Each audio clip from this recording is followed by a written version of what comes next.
1999년 5월 5일 봄 깨어남을 첫 방송으로 300회를 맞은 환경 스페셜.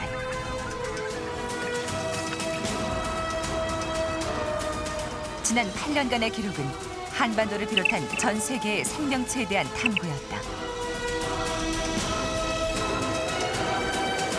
참여한 PD 143명, 촬영한 테이프 개수 4만 개, 취재 거리만도 지구를 80바퀴 도는 긴 여정이었다.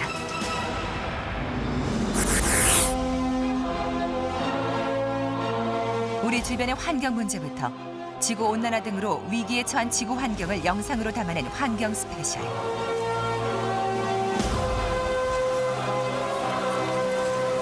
그 300회의 기록은 생명시대를 향한 걸음이었다.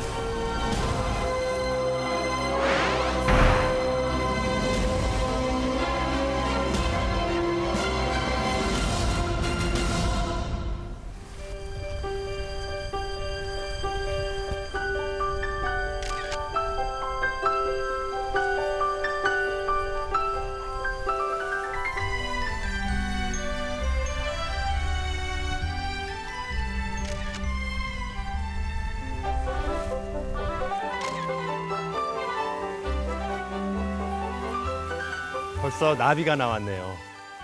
배추 흰나비입니다. 녀석들은 번데기 상태로 겨울을 나는데요. 올해 꽃샘추위가 제법 매서운데도 불구하고 어김없이 날개를 펼쳤습니다.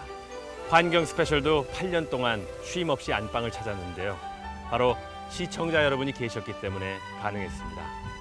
안녕하세요. 차인표입니다. 자연의 시간은 정말 어김이 없죠. 겨울이 지나면 싹을 틔우고 또 이렇게 화사하게 꽃을 피웁니다. 정해진 흐름에 따라 자연은 수많은 생명을 낳고 또 길러내는데요.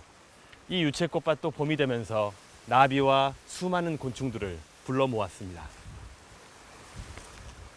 이러한 자연의 모습을 환경 스페셜은 그동안 생생히 기록해 왔는데요. 그것은 자연이 살아야 인간도 살 수 있다는 평범한 진리를 찾기 위해서였습니다. 생명의 소중함을 전하는 환경 스페셜. 그 8년간의 기록은 생명에 대한 탐험이었습니다.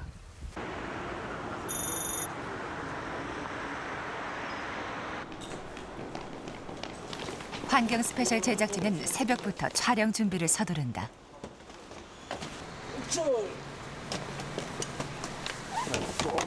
이동 거리가 긴 지역 출장이 많기 때문이다.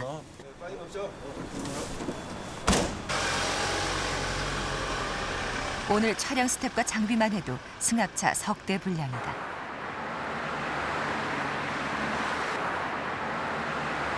제작진이 향한 곳은 경남 진주. 남강댐에서 수달이 자주 목격된다는 제보가 들어왔기 때문이다.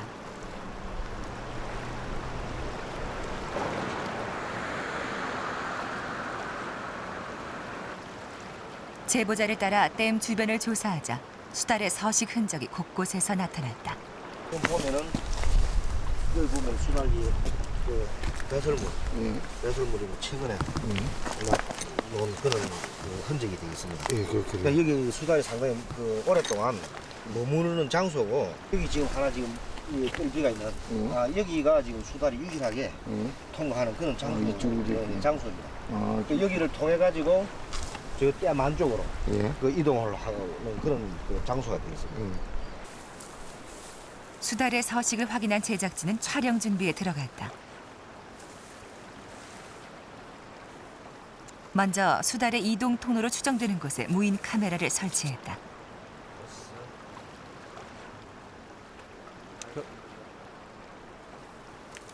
멀리 떨어진 거리에서도 작동할 수 있는 원격 조종 카메라. 이것은 인간의 냄새와 소리에 민감한 야생동물들을 자연스럽게 포착하기 위한 장비다.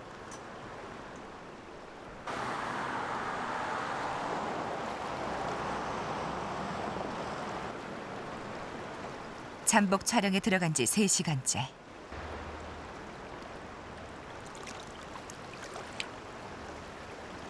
댐 구조물 바로 아래에서 수달이 발견됐다.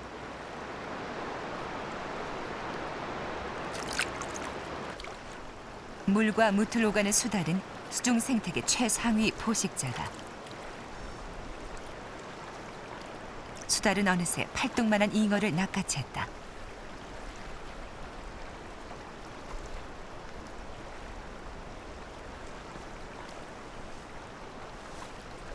앞발로 누르고 이빨로 잉어의 숨통을 끊는다.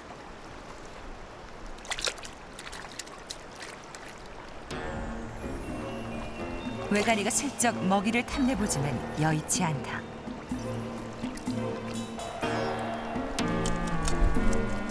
수달은 물고기, 개구리, 새 등을 가리지 않고 먹는 육식성이다.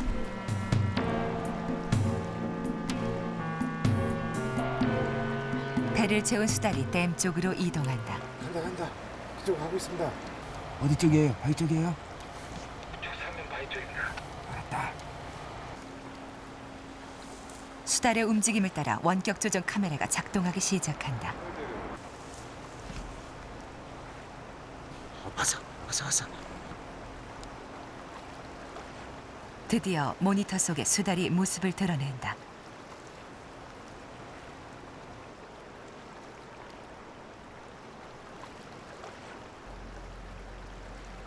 수달은 댐 수문의 우측 경사면을 기어오르기 시작한다.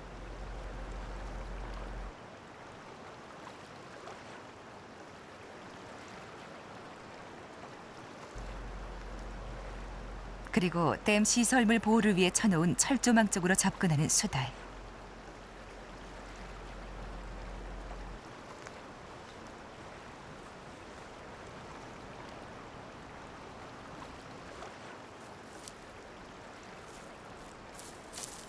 수달의 이동 통로가 확인되는 순간이다.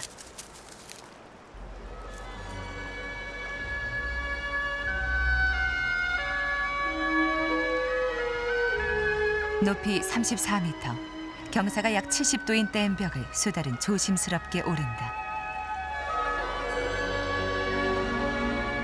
정확한 제보와 오랜 기다림의 시간이 있었기에 가능한 영상이다.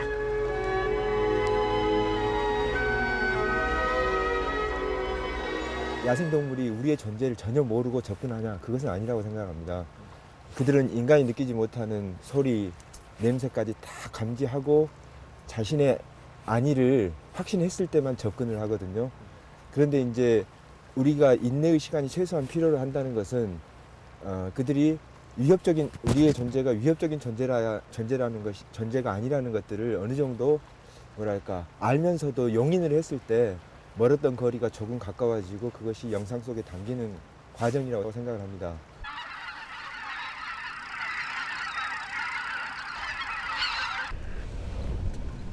야생동물 촬영을 위해 제작진은 차량까지 개조했다.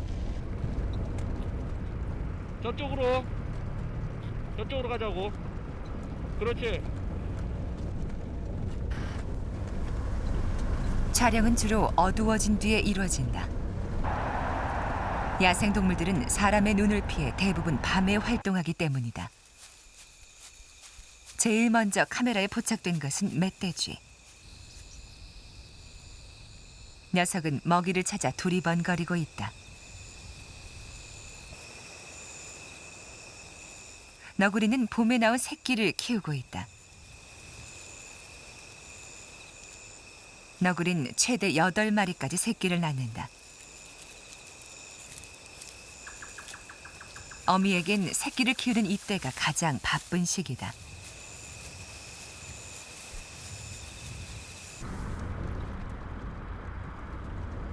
야간 촬영을 위해 제작진이 하룻밤 이동하는 거리는 평균 약 200km 정도. 심지어는 야생동물을 쫓다 비무장지대를 넘어선 일도 있었다. 우리가 룩살 없이 붙이고 거기서 호루라기 막 부르더라고요. 움직임 쏙 흔들어 그래. 그래도 겁나가지고 손 들었는데 한참 기다리니까 이제 군인 그 경비서든 군인들이 와가지고 왜 여기까지 지금 침투했냐고. 아니 우린 그 호랑이 촬영하겠다. 그래도 허가를 받지 않고 들어왔기 때문에 조사를 받아야 된다 그래가지고 그날 촬영도 못하고 그 경비 초소로 가서 다 조사 받고.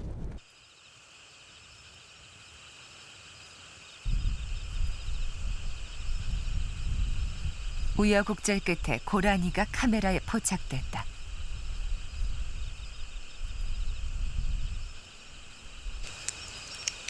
고라니는 주로 민가 근처나 평야지대에 서식하는 초식 동물이다.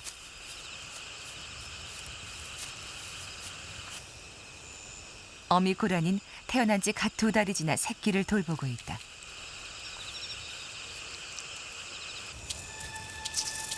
근처에 너구리가 나타났다. 고라니 가족은 풀숲에 몸을 숨긴다.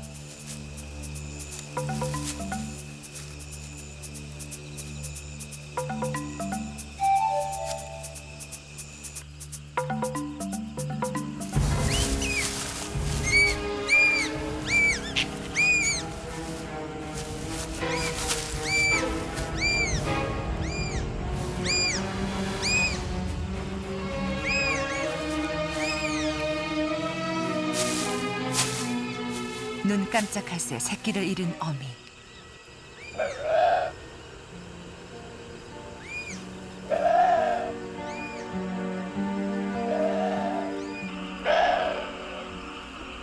애타게 울부짖지만 이미 때는 늦었다.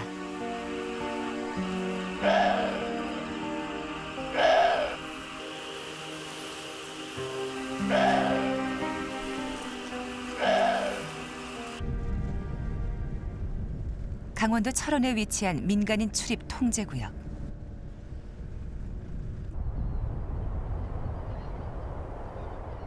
제작팀은 이곳에서 인간과 야생동물과의 거리에 대한 프로그램을 준비 중이다.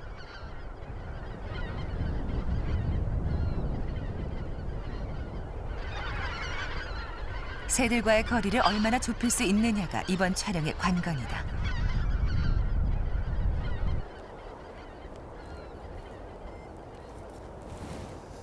지금 한 25m 정도 우리가 떨어져 있는데 지금 서산 천수만 같은 경우에는 한 100에서 150m 거리만 접근해도 나릅니다. 아마 여기가 민통선 지역이기 때문에 사람으로부터 위해를 안 받았기 때문에 이렇게 거리를 좁혀서 관찰할 수 있지 않나 이렇게 생각합니다.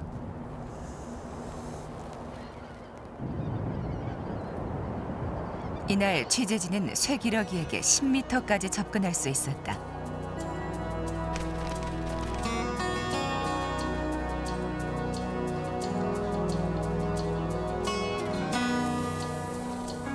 몸이 잿빛이고 눈 주위가 붉은색을 띠는 제두루미는 전 세계 5천 마리 정도밖에 남지 않은 귀한 새다.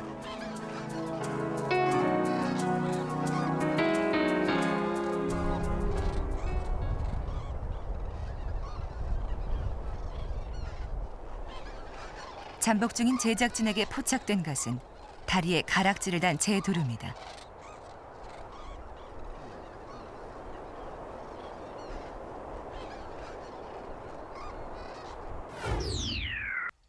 가락지에는 3A1이라는 글자가 선명하다.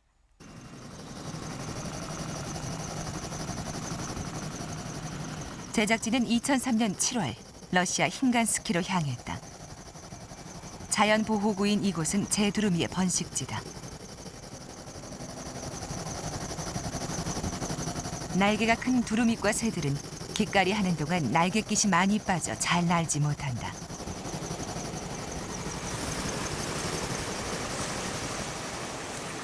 헬기로 제두루미를 쫓은 제작진은 한 마리를 포획하는 데 성공했다.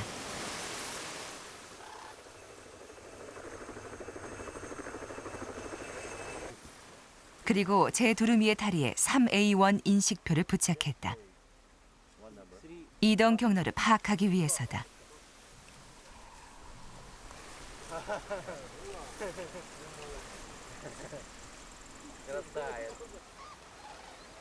(4개월) 뒤 철원에서 3A1이 발견됐다. 그런데 3A1은 E93이라는 가락지를 단 제두루미와 함께였다.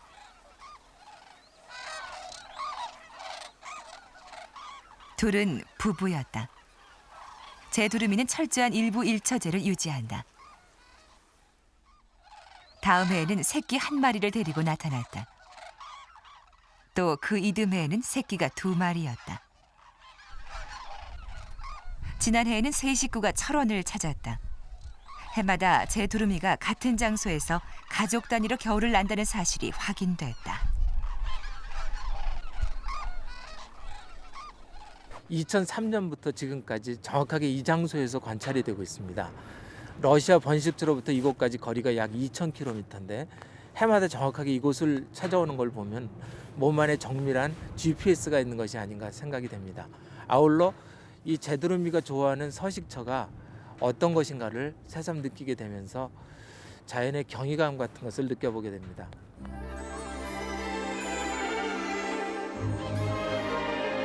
올해도 어김없이 철원을 찾은 제두루미. 이곳에서 무사히 겨울을 난 녀석들은 봄이 오면 다시 그들의 번식지인 러시아로 향할 것이다. 고향을 향한 2,000km의 대여정. 그것은 자연의 신비이자 생명의 위대한 본능이다.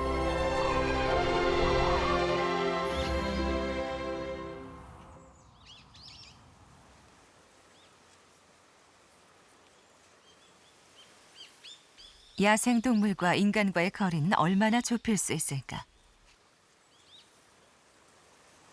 차인표 씨가 한라산 야생노루에게 접근을 시도한다.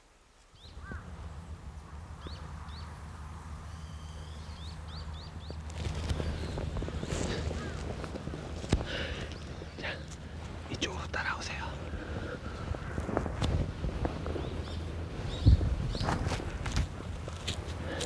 저 앞에 한라산 야생 노루들이 한 6, 7마리가 있는데요.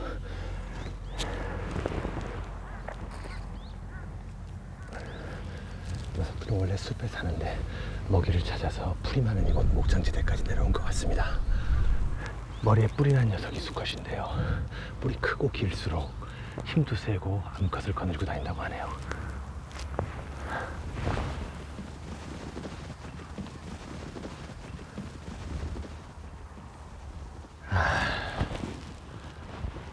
제가 노루들의 식사 시간을 완전히 망쳐놨네요.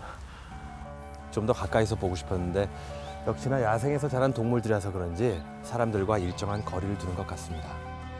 야생 동물들은 스스로를 보호하기 위해서 생존 본능을 갖고 있는데요. 이러한 본능에도 불구하고 벌써 수많은 야생 동물들이 이 땅에서 사라져갔습니다.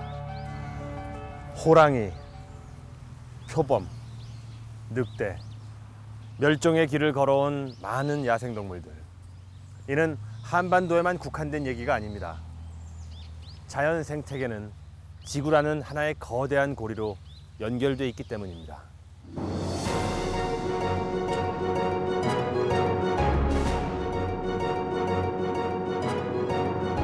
제작진은 2006년 4월 지구의 최북단 북극을 찾아했다.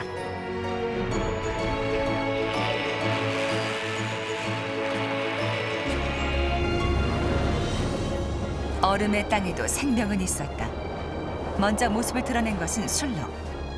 몸통에 비해 다리가 짧은 술록은 암수 모두 머리에 뿔이 있다. 하얀 겨울털로 무장한 북극 여우도 나타났다.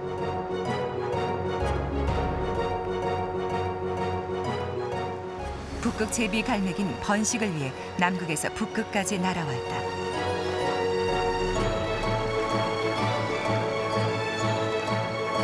유빙 위에서 쉬고 있는 건 코수염 물범. 길고 정교한 수염은 물속에서 사냥감을 감지해낸다.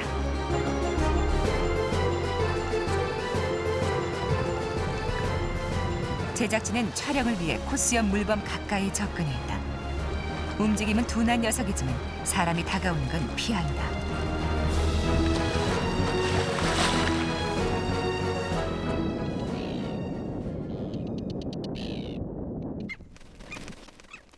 심지어 도둑갈매긴 제작진을 공격하기까지 한다.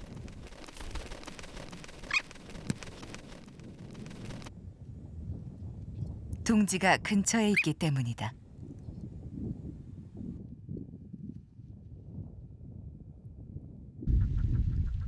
여름이 되자 북극 여우는 털갈이 중이다.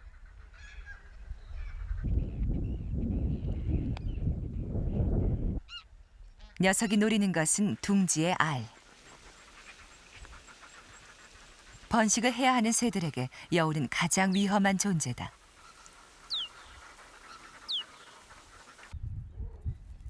여우 또한 새끼를 키우기 위해선 부지런히 사냥해야 한다. 새끼들은 태어난 지 3주째.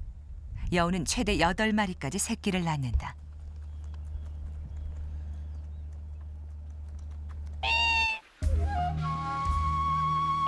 여우가 또다시 사냥감을 노린다. 분홍발 기러기는 경계 자세를 취한다. 둥지에는 부화한 지 나흘쯤 돼 보이는 새끼들이 있다. 그러나 어미가 없으면 곧바로 포식으로 이어진다.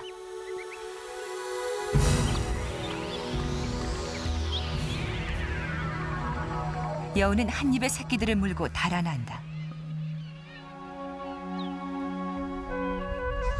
어미가 가져온 먹이를 넣고 새끼들끼리 먹이 다툼을 벌인다.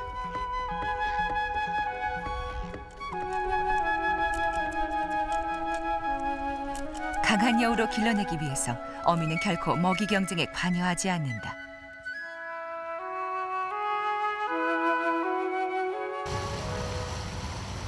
빙하는 북극 생태계의 중요한 축이다.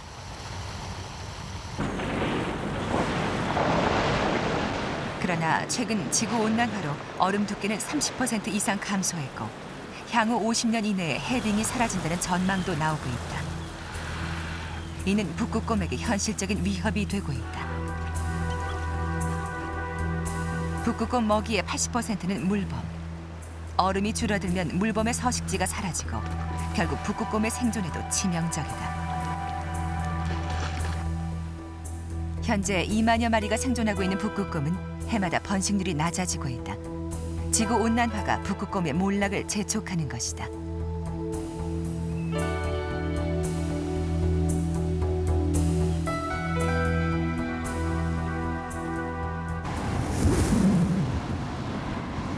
지구온난화는 사막화도 더욱 가중시킨다. 사하라 사막은 해마다 5, 6km, 빠른 곳은 160km까지 남쪽으로 확장되고 있다. 거센 모래바람으로 식물도 자라지 못한다. 독성이 강한 유칼립투스만이 살아남았을 뿐이다.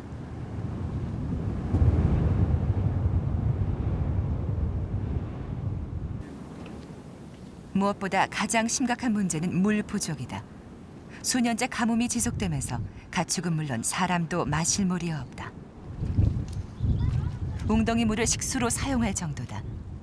사람들은 가축들이 먹는 물을 흙먼지만 가라앉혀 식수로 사용한다.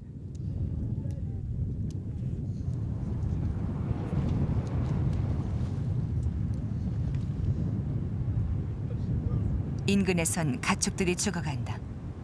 물도 풀도 메말라 버린 땅. 이곳에선 지금 100만 도 이상의 가축들이 아사 위기에 처해 있다.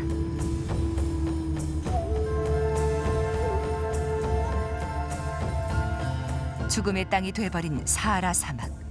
그것은 환경 파괴가 만들어낸 결과다.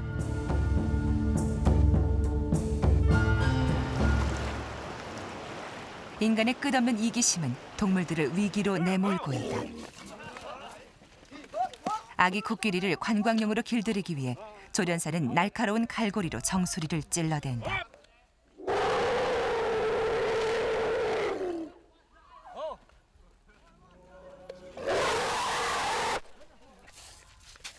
저항하면 할수록 고통은 더해진다. 약 2,000마리의 코끼리가 이렇게 관광용으로 조련됐다.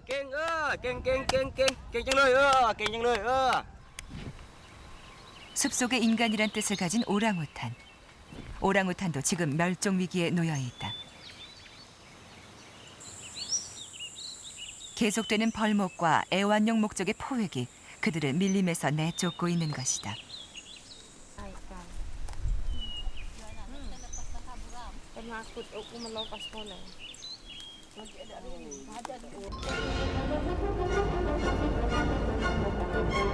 오스트레일리아에서 남동쪽으로 200km 떨어진 섬 타즈메니아.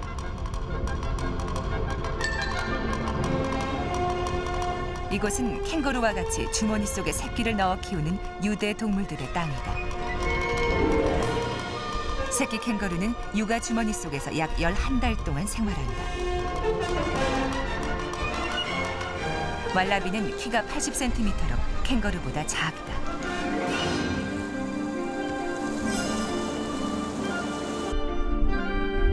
짧은 다리에 큰 머리를 가진 원밭. 뒤쪽을 향해 열려있는 육아 주머니에서 한 마리의 새끼를 기른다. 원바트의 달리기 속도는 시속 40km. 그러나 90초 이상을 뛰지 못한다.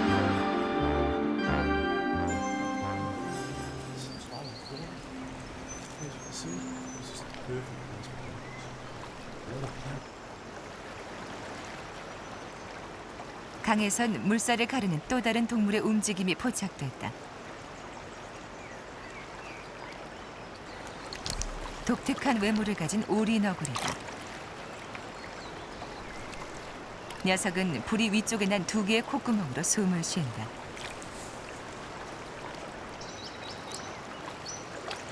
오리너구리는 물속에서 눈과 귀를 닫고 오직 부리만을 이용해 활동한다. 부리에서 내는 전기 신호로 먹이의 위치를 확인한다.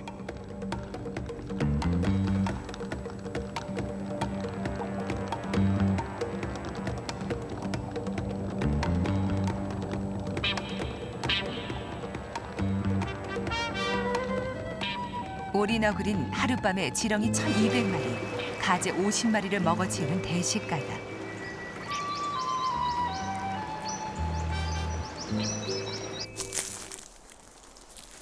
타즈메니아의 야생동물들은 대부분 밤에 활동한다.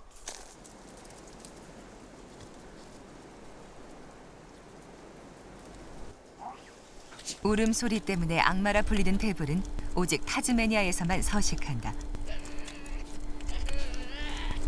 녀석들 역시 주머니 속에서 새끼를 키우는 유대 동물이다.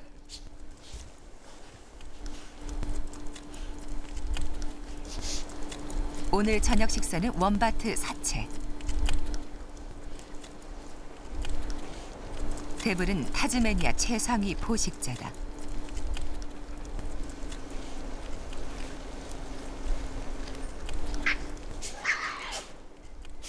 먹는 순서를 놓고 대불 간의 싸움이 벌어졌다.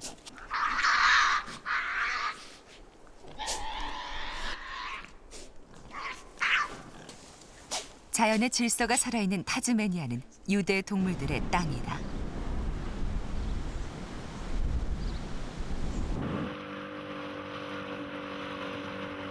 지구의 중심 적도에 위치한 갈라파고스 제도.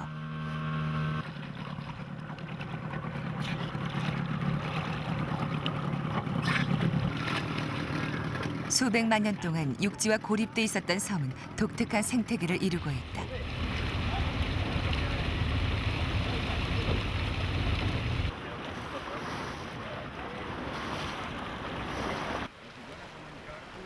섬에 내려 처음 마주친 동물은 육지 이구아나. 녀석의 주식은 선인장이다. 갈라파고스엔 먹이가 넉넉지 않다. 그만큼 먹이 쟁탈전이 치열하다.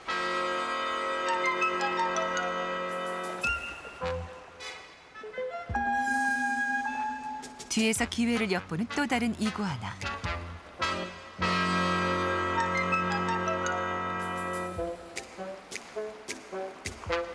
경쟁자들이 잠시 방심한 사이 잽싸게 먹이를 빼앗는다.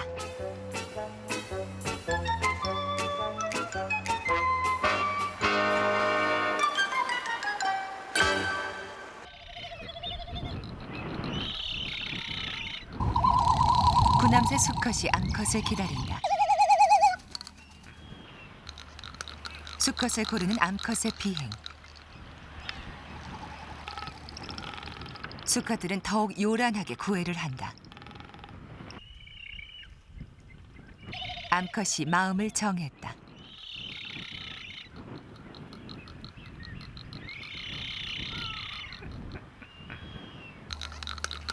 짝짓기 후에도 둘의 애정 표현은 계속된다.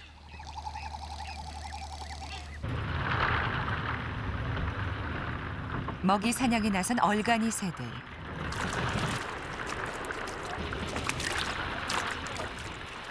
녀석들은 상공 15m에서 낙하해 물고기를 낚아챈다.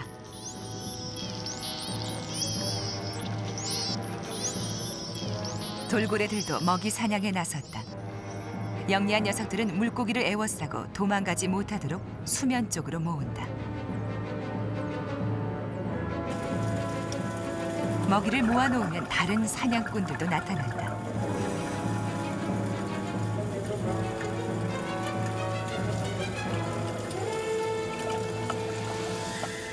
바다 세계의 1등 포식자 상어. 갈라파고스 해안에는 12종의 다양한 상어가 살고 있다.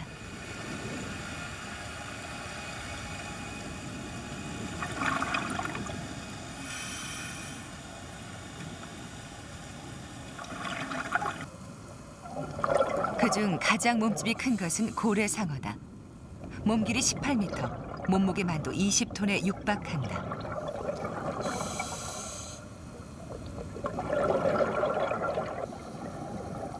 고래상어의 등과 아랫배엔 물고기들이 공생한다. 이들은 고래상어의 몸에 붙은 기생충을 잡아먹는다.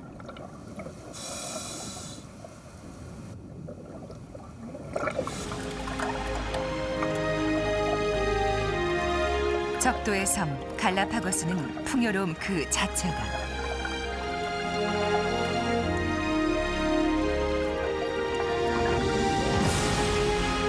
고립된 섬에서 종을 이어온 숱한 생명들. 그들의 위대한 힘이 지구를 더욱 풍요롭게 한다.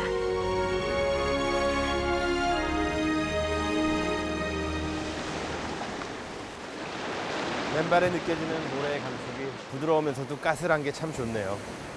마음까지도 자유롭고 느긋해지는 것 같습니다.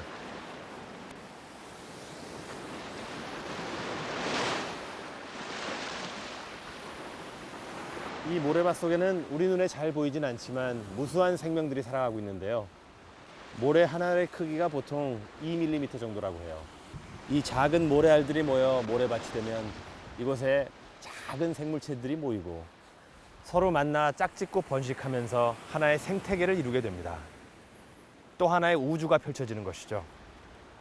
모래땅뿐 아니라 바닷가에도 기대어 사는 생물들이 참 많은데요. 어떤 생명체들이 있는지 한번 들여다볼까요? 제가 내시경 카메라라고 하는 특수 장비를 준비했는데요. 이것은 사람들이 들어갈 수 없는 동굴이나 작은 동물들을 촬영하는 데 주로 쓰인다고 합니다. 이것을 한번 들여다보겠습니다.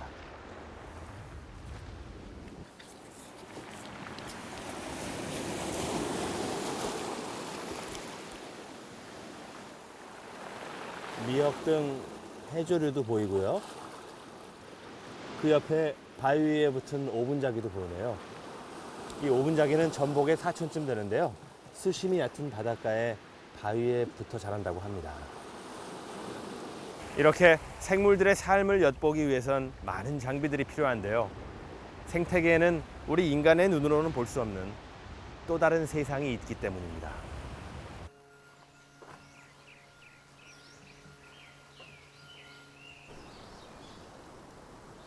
제작진은 황금박쥐의 서식처로 알려진 전남 한평의 한 동굴을 찾았다.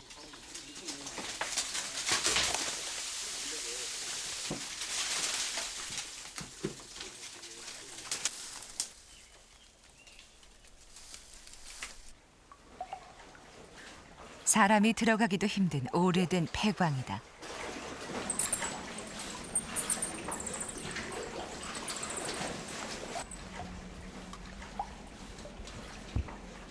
동굴 깊은 곳에 이르자 동면 중인 황금박쥐가 보인다. 황금박쥐란 애칭으로 불리는 붉은 박쥐는 세계적인 희귀종이다.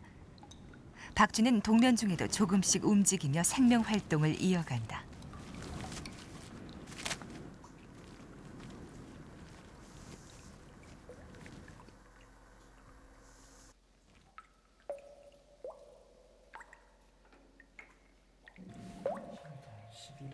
제작진은 어두운 곳에서도 열을 감지하는 열 화상 카메라를 설치했다. 동면에서 깨어나는 황금박쥐의 체온 변화를 촬영하기 위해서다. 열화상 카메라는 이렇게 어두운 동굴 안에서도 피사체의 온도와 주변의 온도 차이를 이용해 가지고 피사체를 명확하게 표현할 수 있게 해주는 카메라입니다.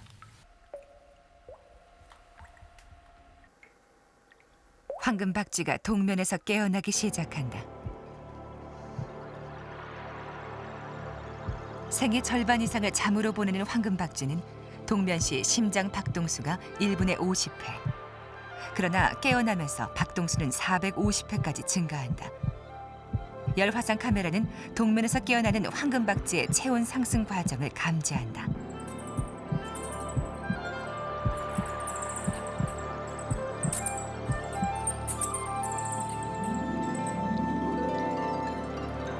황금박쥐들이 하나둘 잠에서 깨어난다. 생기를 되찾은 녀석들은 날개를 문지르고 따뜻한 침을 바른다. 날개가 건조하면 날 수가 없기 때문이다.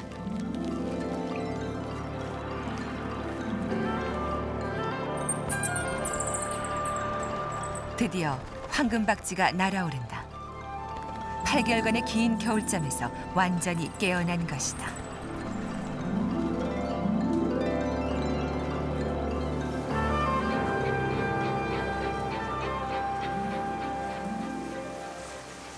야생의 생태계에는 인간의 눈으로 볼 수 없는 찰나의 세계가 있다.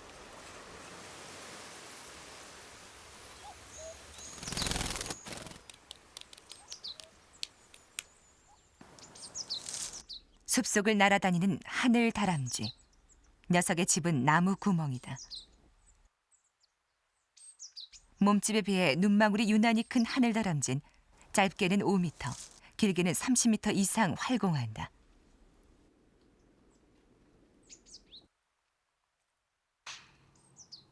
순식간에 이루어지는 하늘 다람쥐의 나는 모습을 자세히 포착하기 위해 제작진은 초당 2,000프레임을 촬영할 수 있는 초고속 카메라를 이용하기로 했다.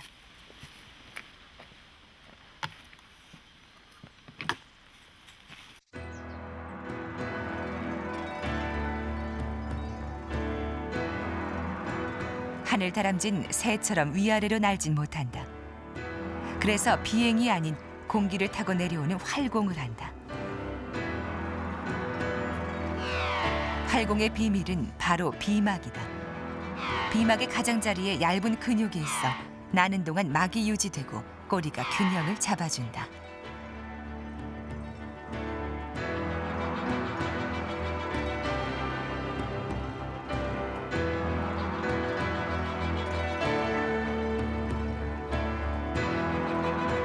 야생의 가장 경이롭고 극적인 모습은 인간의 눈으로 포착할 수 없는 순간에 이루어진다.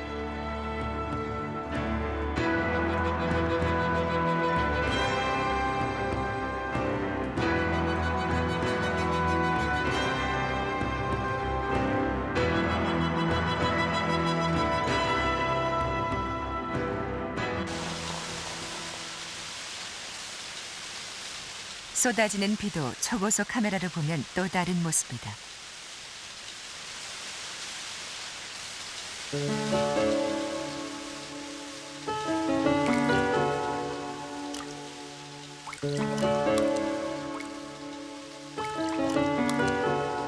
달팽이 한 마리가 물폭탄을 맞으며 목욕을 한다.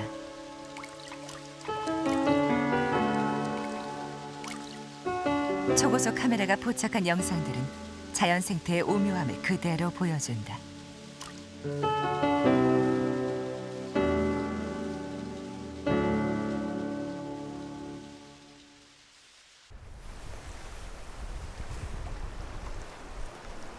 경남 밀양의 한 습지.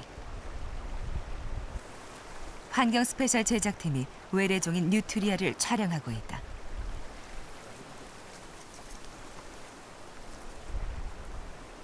온다 가만히 있어 그렇지.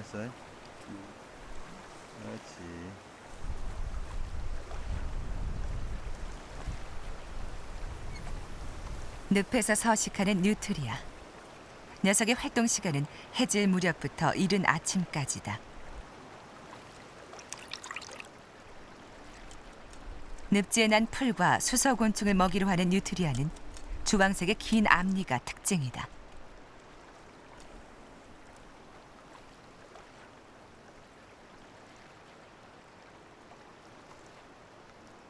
남미가 고향인 뉴트리아는 원래 고기와 모피를 얻기 위해 수입됐다. 그런데 사육장에서 탈출하면서 우리나라 야생에 적응해 살아가고 있다.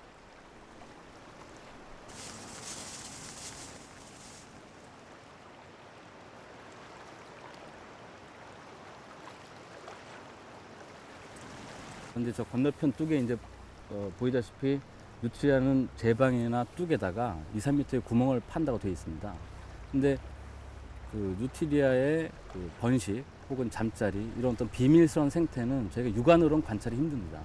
그러니까 저 속에서 어떻게 굴을 파는지, 어떻게 번식을 하는지, 잠자리를 어떻게 만들어 가는지, 굴의 깊이는 어느 정도인지 이런 구체적 사실들은 저 굴을 좀 더 자세히 관찰해 봐야 됩니다.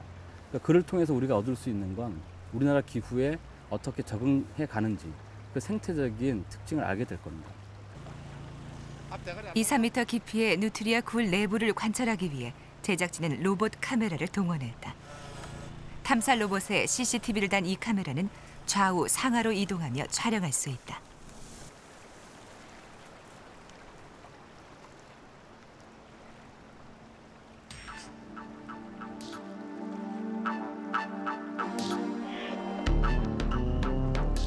누트리아의 은밀한 보금자리다. 굴 내부엔 여러 개의 통로가 만들어져 있다. 누트리아의 생태가 로봇 카메라를 통해 현재 조금씩 밝혀지고 있는 중이다.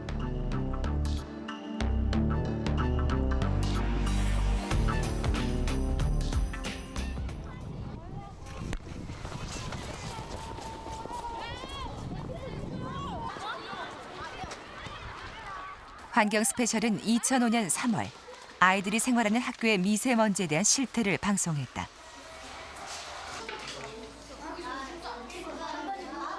어른에 비해 면역력이 낮고 호흡기가 채 발달하지 않은 아이들에게 미세먼지는 건강에 치명적이었다.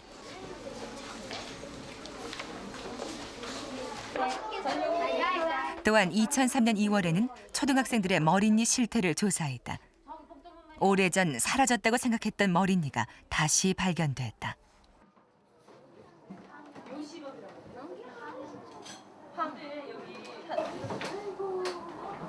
한 여학생의 경우 무려 1000마리가 넘는 머릿니와 석회가 발견됐다.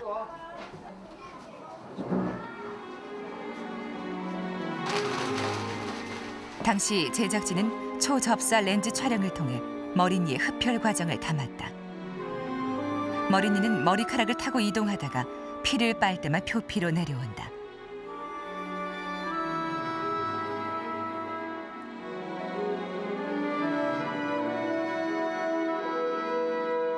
두 시간마다 사람의 피를 빠는데 이때 살을 찢어서 혈관을 찾는다.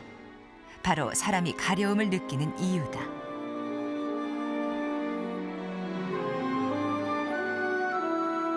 머릿니는 피를 빨아먹으며 그 자리에서 피똥을 싼다.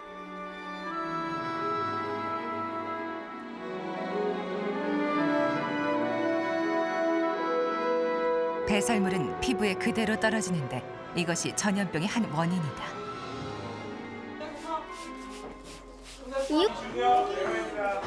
방송 이후 당시 국립보건원에서는 인체에 무해한 살충 성분의 샴푸를 긴급 수입해 초등학교 머릿니 박멸에 들어갔다.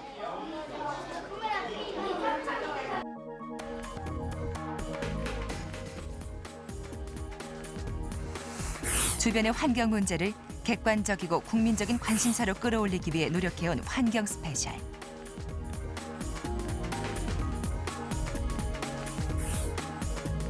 시청자들은 인터넷 홈페이지 게시판을 통해서 환경 문제에 대해 약 4만 건 정도의 의견을 제시했다. 모피를 만드는 과정이 아주 전 과정이 다 나오는 방송을 한번 봤었는데 그때 너무 놀라고 충격적이고 환경을 보존해야 될 필요가 정말 있겠구나를 새삼 느꼈고요. 그리고 동물에 대해서 다룰 때는 제가 모르고 있던 그런 진귀한 동물들이 너무 멸종되는 게 많더라고요. 동물들의 생활 같은 걸 보면서 자연의 경이로움 같은 걸 알 수 있어서 좋았어요.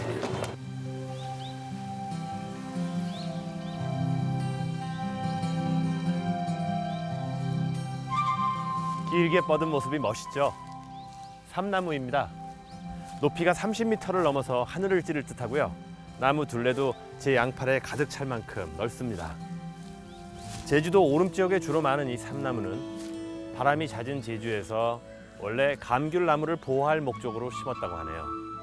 방풍림 목적으로 심은 삼나무가 이렇게 자라나서 거대한 숲을 이뤘습니다. 숲에는 나무만 있는 게 아닙니다. 수많은 풀과 곤충들 그리고 야생동물들이 모여 하나의 완벽한 생태계를 이루는데요. 그래서 숲을 두고 자연이 낳은 최고의 걸작품이라고도 말을 하죠. 야생동물들은 이곳에서 먹을거리와 은신처를 얻고 사람들도 또한 각종 열매와 휴식 공간을 숲에서 제공을 받아왔습니다. 이렇듯 인간과 동물은 같은 공간에서 생활을 해왔는데요. 그런데 언제부턴가 동물과 인간, 그 아름다운 공존이 깨지기 시작했습니다.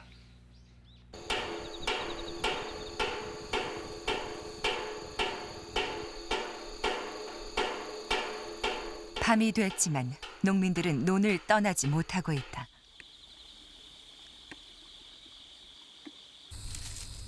바로 멧돼지 때문이다. 멧돼지가 하루 먹는 벼의 양은 약 10kg. 농작물을 탐내는 건 고라니도 마찬가지다. 고라니는 속이 찬 배추를 골라 먹으며 배추밭을 쑥대밭으로 만들어 버린다.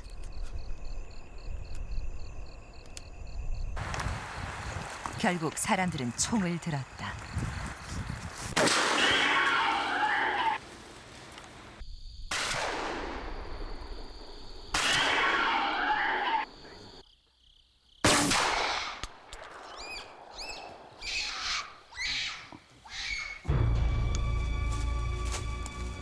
유해조수 구제와 소렵을 통해 2005년 한 해에만 포획된 고라니와 멧돼지가 약 6천 마리.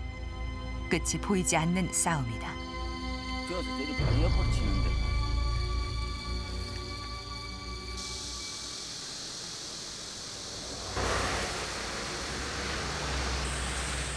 도로 위에서 두꺼비가 발견됐다.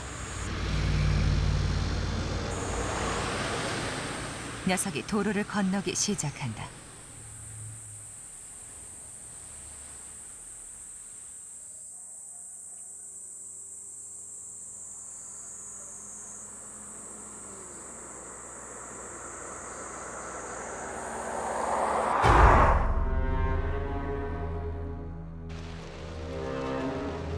이번엔 능구렁이 한 마리가 도로 위로 나섰다.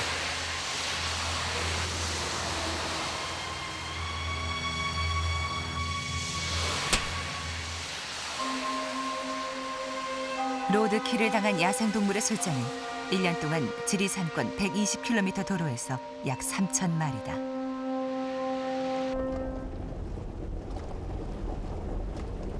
개발은 인간에게도 역습을 가하기 시작했다. 2005년 정체불명의 벌레떼가 한 마을을 덮쳤다.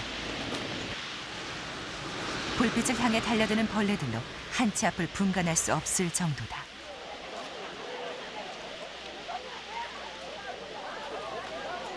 길게 좀 어디 정부에도 그걸 안 해서 좀. 세상에 울고 집다 울고 집아 입에 밥을 못 먹고로 만들고 기들이가 읽고 일하고로 만들고 일하는 데가 어디 있습니까?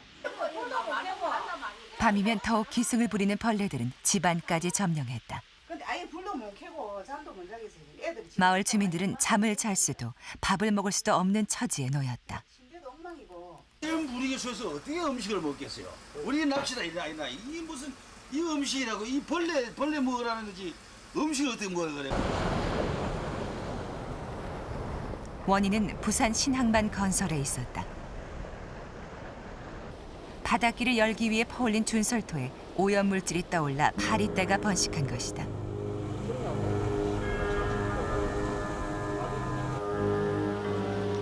준설토 매립장에서 창궐한 벌레떼는 물가파리 종류로 밝혀졌다. 물가파리는 준설토에 들어있는 각종 바다 미생물을 먹고 자라며 기하급수적으로 생명을 복제시킨다.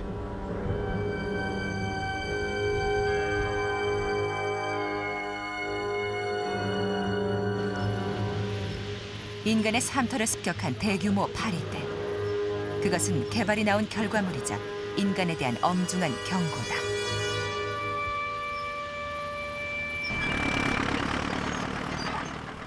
청주 신도시 택지 조성 사업 현장. 이곳은 두꺼비 산란터인 원흥이 방죽을 그대로 보존하면서 개발 중이다. 겨울잠에서 깨어난 두꺼비 한 쌍이 방죽으로 이동한다. 짝짓기를 위해서다.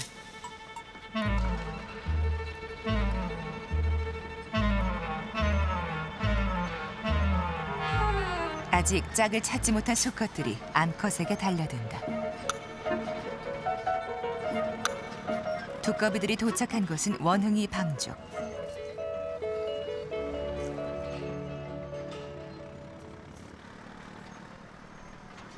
자신들이 태어난 고향에서 두꺼비들은 사랑을 나눈다. 산란이 시작됐다. 수컷은 암컷의 배를 뒤에서 눌러주며 알이 문 밖으로 나오도록 도와준다.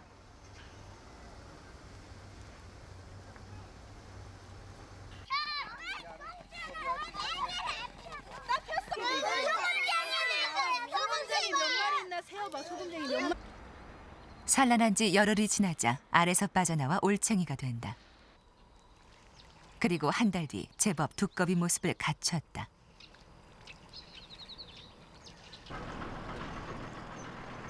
(5월) 초 새끼 두꺼비들이 방죽에서 나와 그들의 서식지인 산으로 이동하기 시작한다.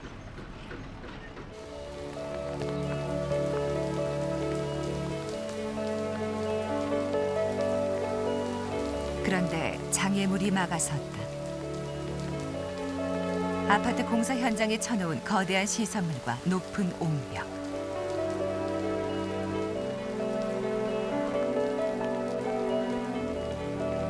새끼 두꺼비들에겐 넘을 수 없는 장벽이다.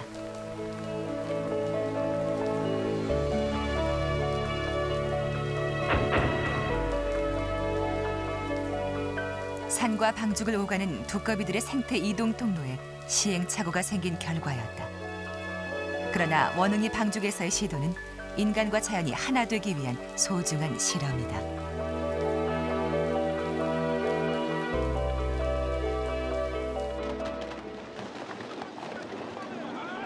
지난 15년간 개발과 보전 사이에서 첨예하게 대립했던 새만금 간척 사업. 결국 방조제는 막아졌다.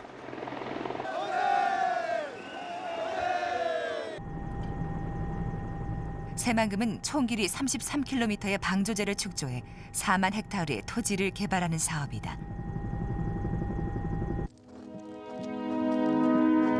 물막이 공사가 끝나면서 갯벌은 죽음의 신호를 보내기 시작했다.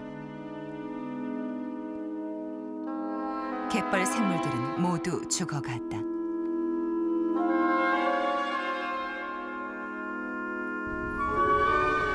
바닷물이 들고 나지 않는 갯벌은 대부분 육지로 변했다.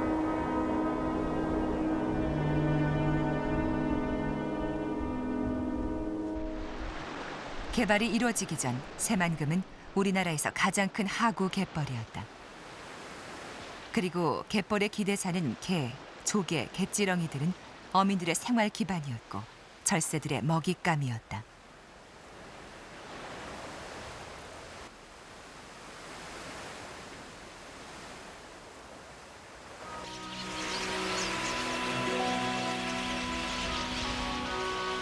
특히 봄, 가을에 찾아오는 도요 물대새들에게 새만금은 중요한 중간 기착지였다.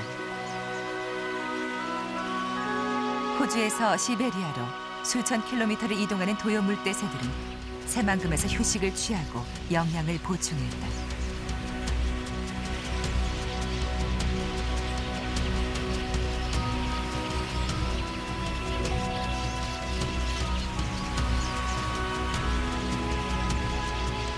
그러나 새만금 사업으로 도요 물대새들은 그들의 생명 공간을 잃어버렸다.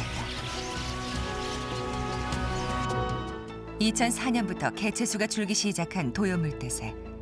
제409 물막이 공사가 끝난 작년 가을 가장 적은 수가 찾았다. 월동하러 가는 뉴질랜드라든가 동남아시아, 호주 이 지역으로 갈 수 있는 곳에 대한 충분한 에너지를 축적할 수 없게 됨으로써 가는 도중에 굶어 죽게 되거나 죽어버릴 수밖에 없는 상황에 처하게 됩니다. 그렇다면 국제적으로 봤을 때 이 동아시아 지역에서 아무리 다른 지역에서 보존을 잘한다 하더라도 우리나라 이런 새만금 때문에 결국 그들이 없어지는 결과를 초래하는 것이죠. 결국 우리 책임이 되는 것이죠. 매월 첫째 주말이면 새만금에 사람들이 찾아온다.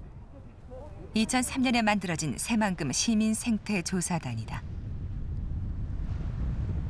이들은 새만금 갯벌이 사라지면서 달라지고 있는 생태계와 지역 주민들의 삶의 변화를 기록해오고 있다. 알라고리돌.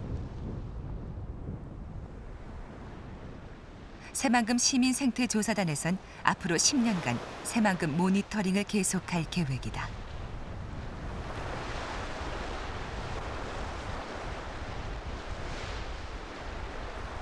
시아호 같은 경우도 마찬가지죠. 시아호가 막히고 나서 10년이 지났지만 물론 일부 연구자들이 연구는 하고 있습니다만은 10년 동안 도대체 어떤 일이 일어나고 있는지 아무도 모릅니다. 그러니까 새만금 같은 계획이 또 세워지고 또 장안갯벌 같은 계획을 또 세우는 거거든요. 그 갯벌이 막히고 나서 지역에 있는 지역 사회가 어떻게 무너지고 또 생물들이 어떻게 사라지고 그로 인해서 우리 전체적으로 경제적으로 어떤 영향이 있는가에 대해서는 아무도 이야기하지 않습니다. 이런 부분들을 어렵지만은 시민조사라는 이름으로 기록하고 이게 그러한 기록들이 똑같은 실수를 되풀이하지 않기 위한 방법으로 찾고 있는 거죠.